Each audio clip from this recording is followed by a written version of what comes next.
hein, le même pinceau avec du bleu indigo.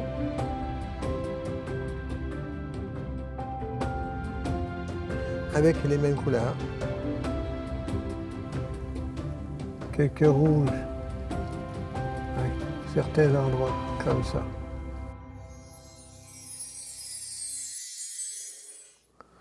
Mesdames, Messieurs, bonjour et bienvenue dans mon atelier.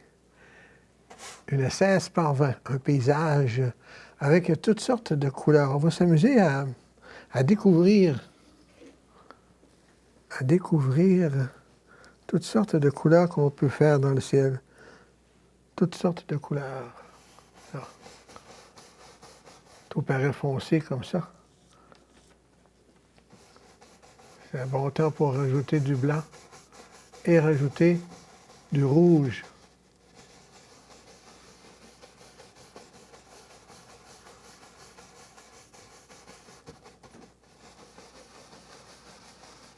On lui ajoute du rouge. Un tout petit peu de rouge. Là. On se fait un rose lumineux. Il peut être dans le haut comme il peut être dans le bas aussi.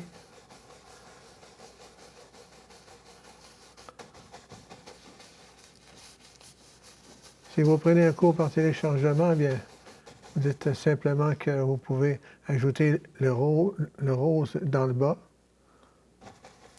et le bleu dans le haut. Ça ne dérange pas.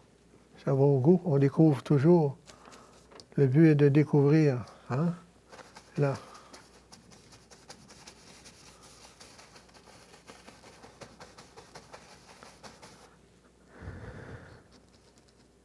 Du gris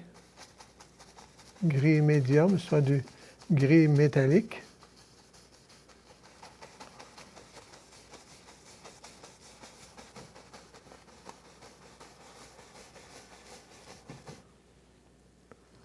On va ajouter un peu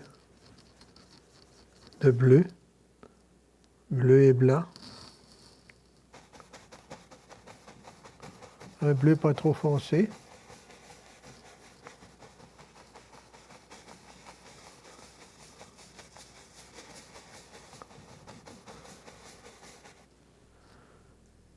Du blanc lui aussi.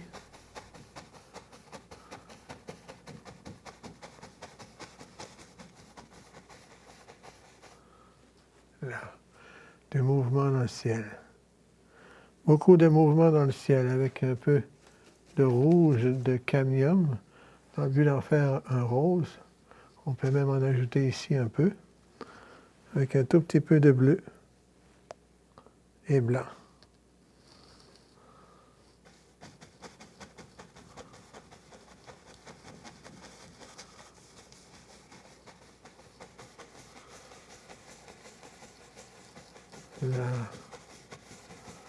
Le rose va agacer un peu le bleu, juste pour en faire un mini-violette.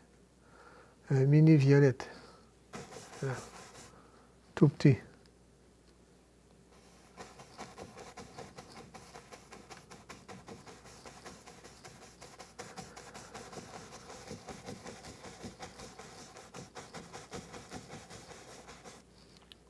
Maintenant.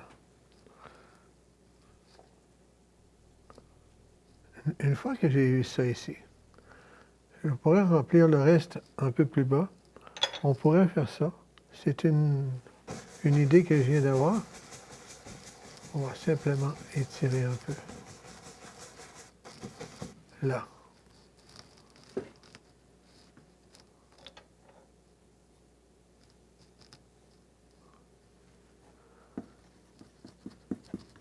Le gris métallique avec du terdon brûlé et du bleu indigo. Là. Justement ça ici. Là.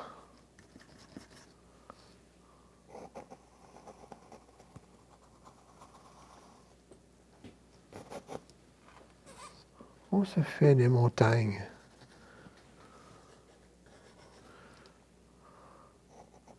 Comme dans les Alpes. On va faire un tour dans les Alpes.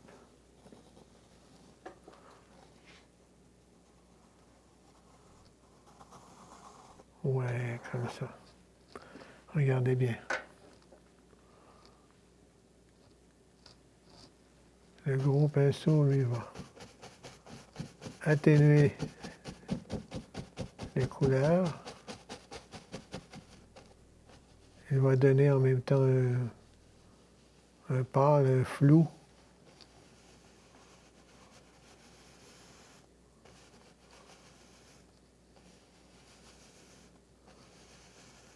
Là. Suite à ça, juste un peu de blanc. Un petit peu de blanc.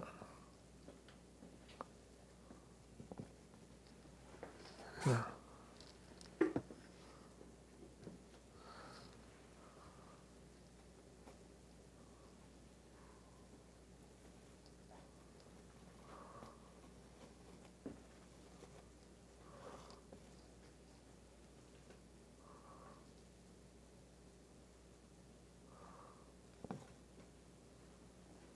Là.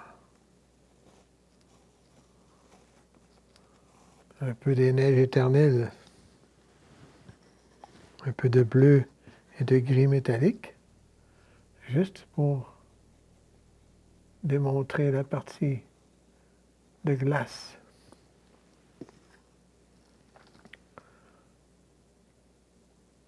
La partie enneigée et la partie qui l'est moins. Alors, un tout petit peu de bleu, mais il est mélangé avec du blanc. Il a été mélangé un peu.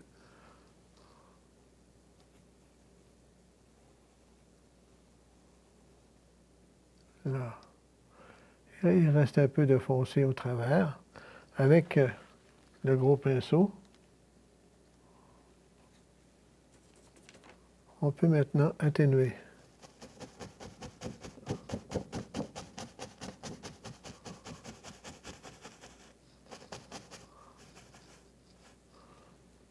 On atténue en bas pour donner comme un brouillard dans le bas de la montagne.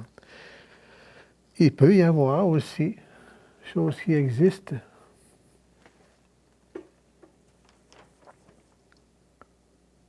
il peut y avoir du terre d'ombre brûlé et même un peu de bleu de Prusse, si on veut. Justement, je vais le faire à partir d'ici, là.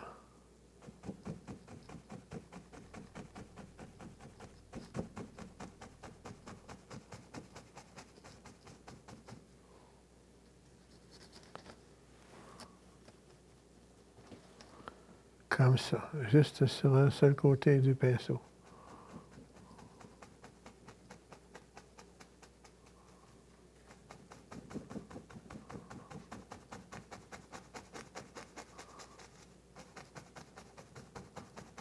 En tapant juste pour le remplir. Je ne glisse pas la couleur. Pourquoi je ne glisse pas la couleur? C'est pour démontrer des dimensions en avant de l'autre. Regardez bien ce qui va arriver. Voyez-vous comme ça? Là, ça c'est juste un fond. C'est simplement le fond.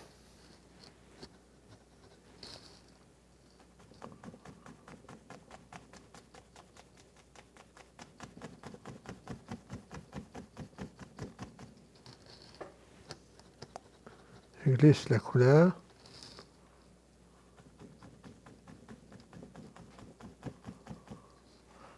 Maintenant, une fois que ça est fait, du foncé encore, un peu de bleu indigo au travers du terre verte. Ça peut être un verre de vessie aussi, ça fait très bien.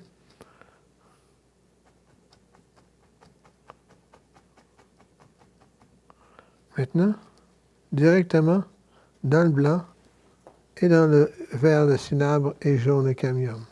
Là, une lumière, une clarté. Si j'étire, j'efface tout. Si je tape, je n'efface presque rien. Là. Pour créer une autre dimension d'avant-plan. Encore du blanc. Du jaune de cadmium. Regardez.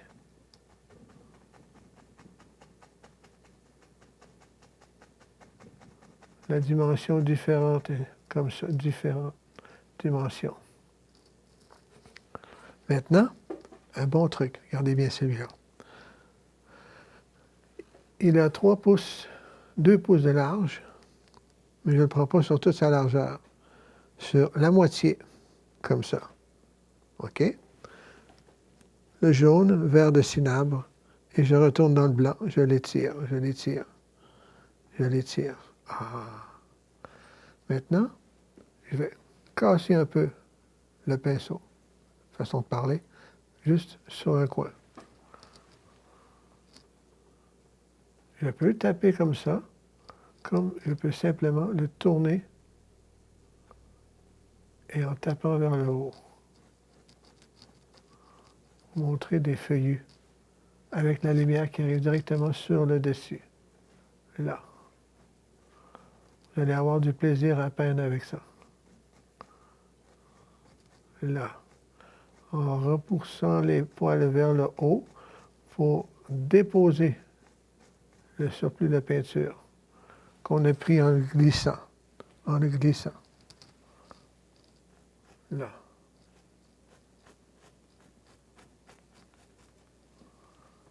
Là, ça va bien. Ce qui suit peut être bien des choses. Ce qui suit peut être, par exemple, un lac. Ça peut être du sol, un sol bien étiré. Je vais mouiller le pinceau dans le liquide à laver les pinceaux avec du vert de cinabre et du jaune, comme ça, et j'étire bien.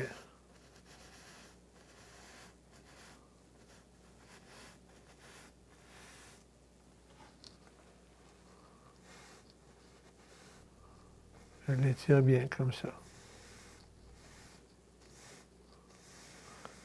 Ah, le sol vient rejoindre le centre. On voit une rivière, un étang d'eau ici, automatique. Il s'est formé automatiquement.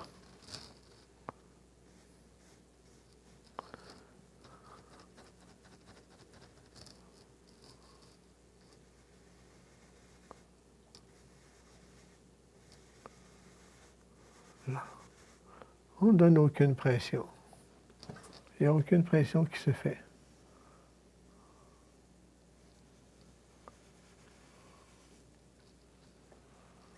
Là, on a de la place pour un sol bien étiré ici aussi. Ah, ce qui fait qu'il va y avoir moins d'eau à cause de ça. Est-ce qu'il va en avoir un autre ici à droite? Probablement, oui.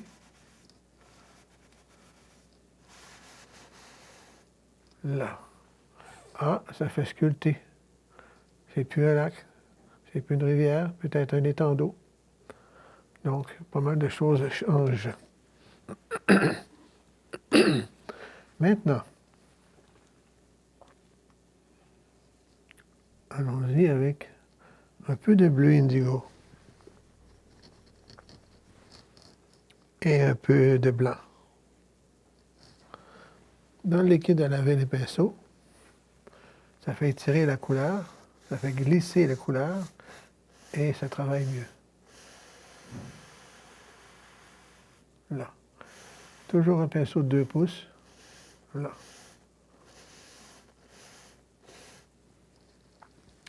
Un peu plus de foncé quand même. Ah. On s'aperçoit que c'est dans l'étang d'eau, il y a aussi des... Comment on appelle ça? Un étang d'eau avec de l'eau stagnante. De l'eau stagnante, c'est de l'eau épaisse, de l'eau avec du vert.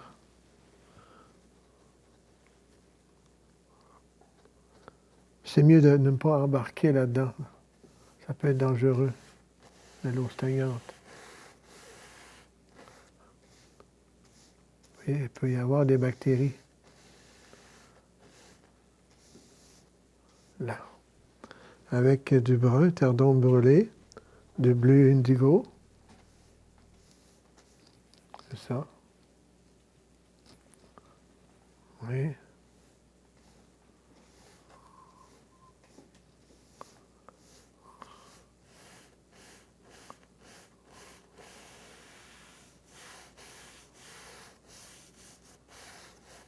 Là, on laisse glisser le pinceau comme ça. Et maintenant, on va découper.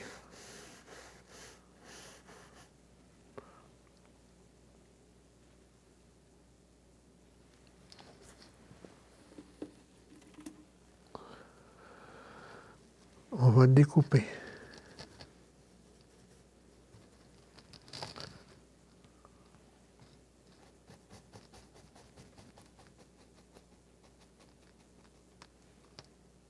Là, ça va bien.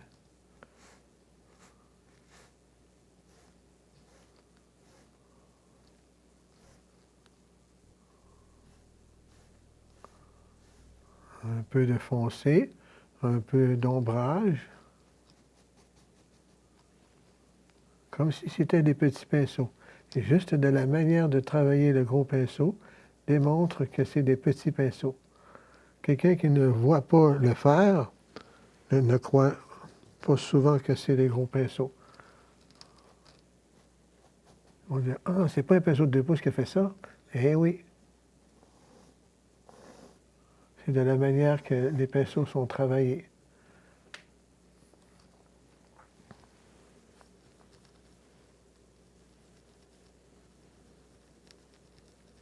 Là.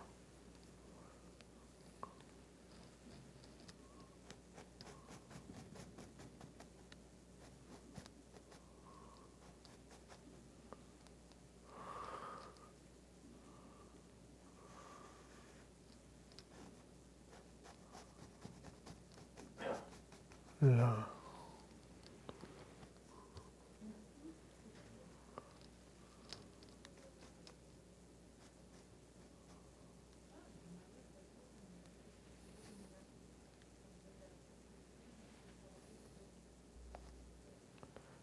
Là. Seulement qu'en tapant.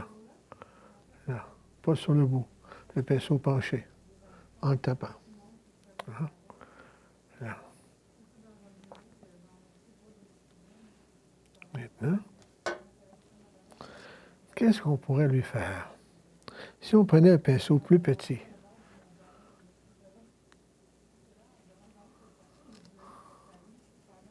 un pinceau plus petit,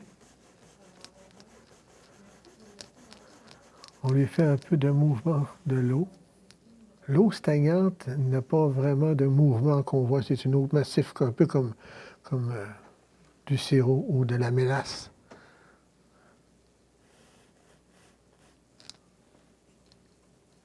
Avec du terre verte, le même travail que celui-ci, mais avec un plus petit pinceau, pinceau de 1 pouce.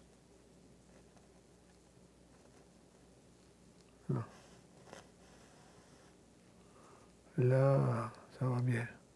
Maintenant, on pourrait prendre un pinceau pour faire des arbres.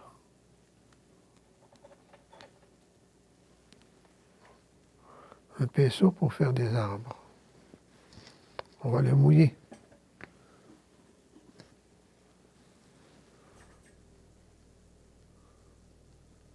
Terre d'homme brûlée. Juste pour une couche de fond. Ici ou là. Ici, c'est plus près.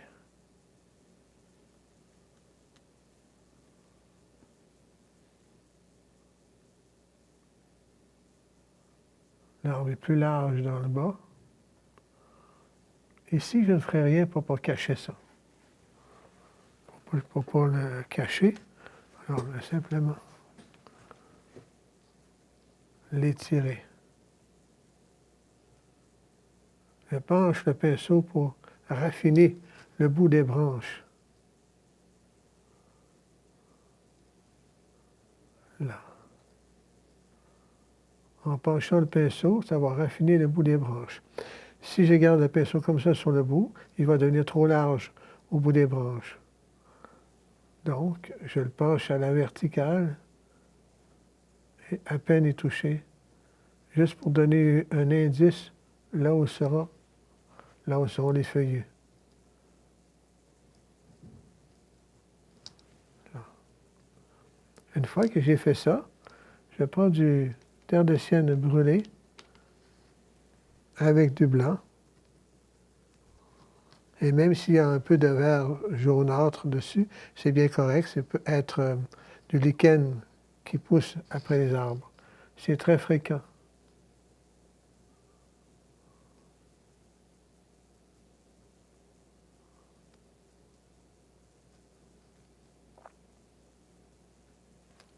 Hein?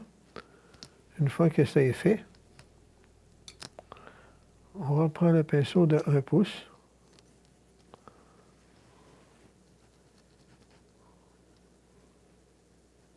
Avec du vert et du jaune. Et j'utilise le coin du pinceau.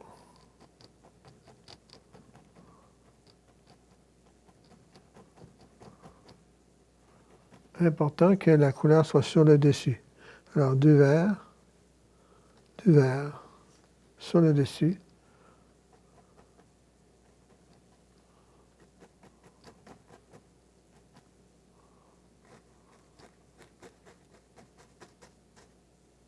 Là. De cette manière-là. Ça va bien. Sur le côté gauche, ici, il y aurait bien des choses qu'on pourrait les faire. On pourrait même changer les couleurs.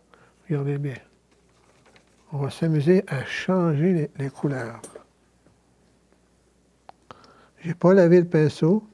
J'ai pris du rouge avec du blanc. Du rouge et blanc.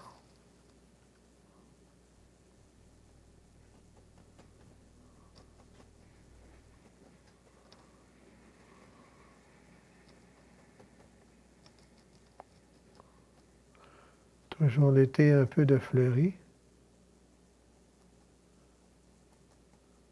Les pommiers enchantés. Là. Comme ça va bien. Un peu ici dans le bas. Un peu de fleurs des bois, fleurs des champs.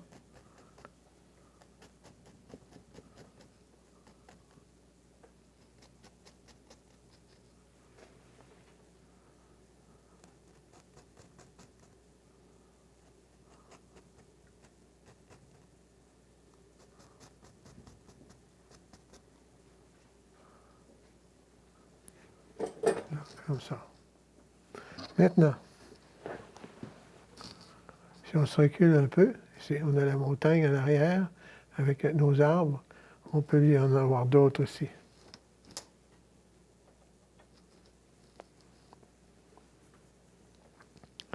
Je prends la spatule avec du vert, du brun, terre d'ombre brûlée, et je retourne dans le vert.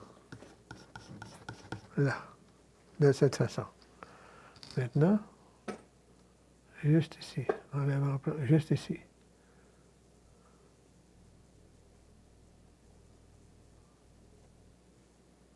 Si l'arbre monte jusque-là, c'est qu'il part du bord ici. Si l'arbre avait parti de cette ligne-là, il aurait été à peu près ça d'eau à peine soulevé. Pour travailler les dimensions, là.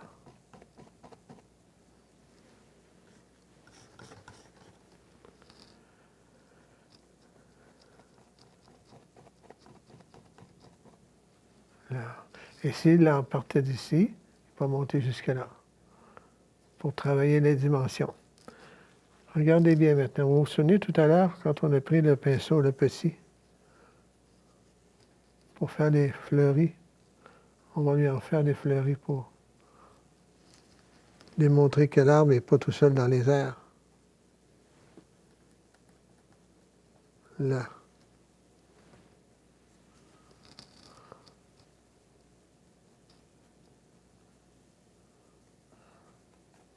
Comme ça. Et là, on a juste un, c'est pas assez, on va en rajouter d'autres.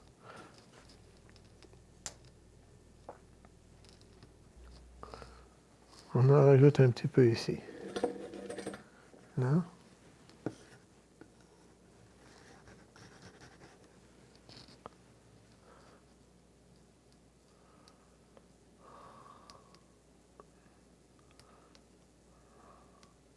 de la même distance.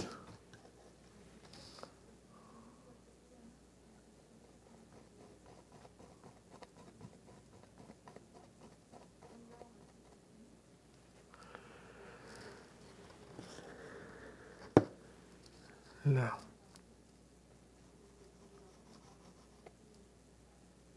Un arbre mince. Un petit arbre qui pousse juste à côté de l'autre, comme ça. C'est important d'avoir les dimensions ici. 1, 2, 3 dimensions d'arbre, vraiment important. Maintenant, pour ce qui est de la montagne, on va travailler un peu plus la montagne ici. Plus de blanc. Je l'étire.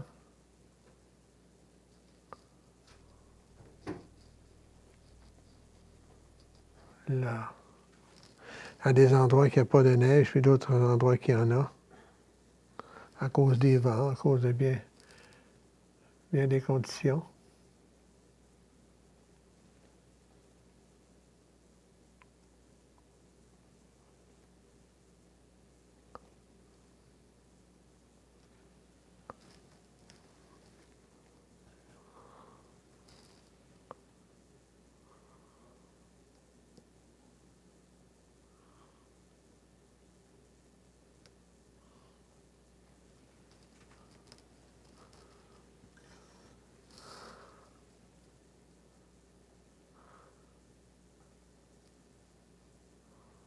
Là, en étirant.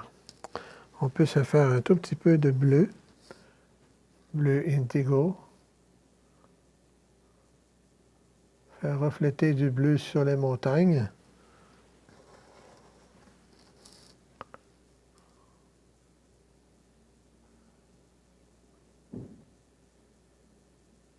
Là.